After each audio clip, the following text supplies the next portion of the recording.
नमस्कार, news room में आप सभी का स्वागत है। उच्चतम न्यायालय ने कर्नाटक के शैक्षणिक संस्थानों में हिजाब पहनने पर लगा प्रतिबंध हटाने से इनकार करने वाले कर्नाटक उच्च न्यायालय के फैसले को चुनौती देने वाली याचिकाओं पर खंडित फैसला सुनाया है। न्यायमूर्ति हेमंत गुप्ता ने उच्च न्यायालय के फैसले के खिलाफ दायर याचिकाएं खारिज कर दी, जबकि न्यायमूर्ति सुधांशु धूलिया ने उन्हें स्वीकार किया। न्यायमूर्ति गुप्ता ने फैसला सुनाते हुए कहा, इस मामले में मतभेद है। पीठ ने खंडित फैसले के मद्देनजर निर्देश दिया कि कर्नाटक उच्च न्यायालय के फैसले को चुनौती देने वाली इन याचिकाओं को एक उचित वृहद पीठ के गठन के लिए प्रधान न्यायाधीश के समक्ष रखा जाए।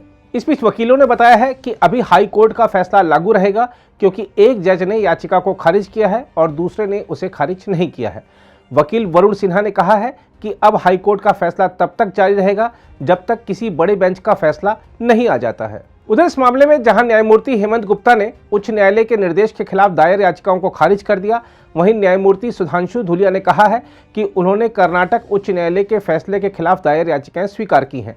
न्यायमूर्ति धूलिया ने कहा कि उन्होंने अपने निर्णय में अनिवार्य धार्मिक प्रथा की अवधारणा पर मुख्य रूप से जोर दिया, जो विवाद का मूल नहीं है। न्यायमूर्ति सुधांशु धूलिया ने कहा कि कर्नाटक उच्च न्यायालय ने गलत रास्ता अपनाया और हिजाब पहनना अंततः पसंद का मामला है, इससे कम या ज़्यादा कुछ और नहीं। हम आपको बता दें कि न्यायमूर्ति हेमंत गुप्ता और न्यायमूर्ति सुधांशु धूलिया की पीठ ने 10 दिनों तक मामले में दलीलें सुनने के बाद 22 सितंबर को याचिकाओं पर अपना फैसला सुरक्षित रख लिया था। यह मामला तब सुर्खियों में आया था जब कर्नाटक उच्च न्यायालय ने 15 मार्च को राज्य के उडुपी में government pre university girls college की मुस्लिम छात्राओं के एक वर्ग द्वारा कक्षाओं के अंदर हिजाब पहनने की अनुमति देने वाली याचिकाओं को खारिज कर दिया था। उच्च न्यायालय ने कहा था कि हिजाब पहनना इस्लाम में आवश्यक धार्मिक प्रथा का हिस्सा नहीं है। हम आपको यह भी बता दें कि उच्चतम न्यायालय में सुनवाई के दौरान याचिकाकर्ताओं की ओर से पेश वकीलों ने जोर देकर कहा था कि मुस्लिम लड़कियों को कक्षाओं में हिजाब पहनने से रोकने से उनकी पढ़ाई खतरे में पड़ जाएगी, क्योंकि उन्हें कक्षाओं में जाने से रोका जा सकता है। कुछ वकीलों ने इस मामले को 5 सदस्यीय संविधान पीठ के पास भेजने की भी गुजारिश की थी। वहीं राज्य सरकार की ओर से पेश वकीलों ने कहा था कि हिजाब को लेकर विवाद खड़े करने वाला कर्नाटक सरकार का फैसला धार्मिक रूप से तटस्थ था।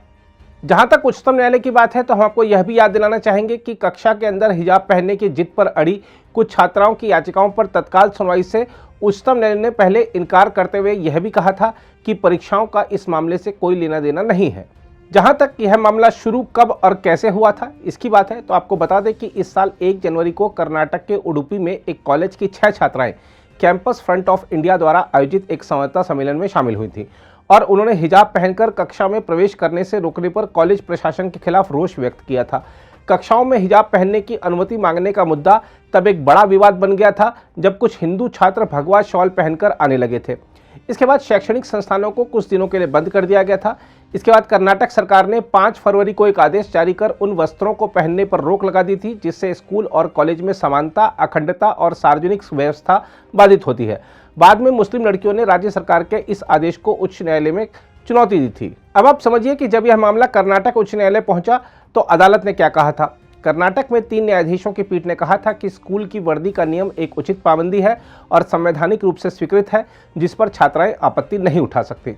मुख्य न्यायाधीश ऋतुराज अवस्थी, न्यायमूर्ति कृष्ण एस दीक्षित और न्यायमूर्ति JM खाजी की पीठ ने आदेश का एक अंश पढ़ते हुए कहा था, हमारी राय है कि मुस्लिम महिलाओं को हिजाब पहनना इस्लाम धर्म में आवश्यक धार्मिक प्रथा का हिस्सा नहीं है।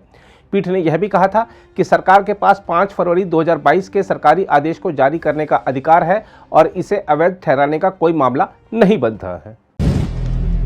अगर आप भी लेना चाहते हैं देश दुनिया की तमाम जानकारी, तो आज ही सब्सक्राइब करें हमारे चैनल को। साथ ही नीचे दिए बेल आइकन को जरूर दबाएं ताकि हर अपडेट आप तक पहुंच सके।